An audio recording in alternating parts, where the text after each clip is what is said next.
Hot পিংকত এযোৰ কাপোৰ আহিছে, যদি কাৰোবাক লাগে। এইখন চাদৰ,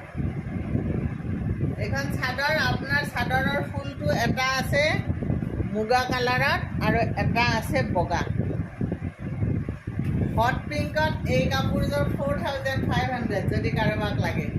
4500 টকাত এই কাপোৰযোৰ পাই যাব। এইখন চাদৰ, এইখন মেখেলা।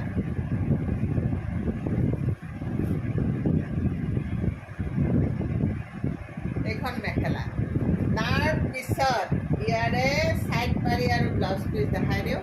এইকেইটা হ'ল চাইড পাৰি, ব্লাউজ পিচত এই তিনিটা পাৰ্বতী থাকিব।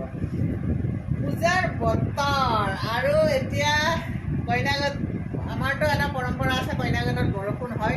সেই পৰম্পৰা প্ৰকৃতিয়ে ৰক্ষা কৰিছে, বৰষুণ হৈ আছে। আৰু আটাইতকৈ ভাল কথা,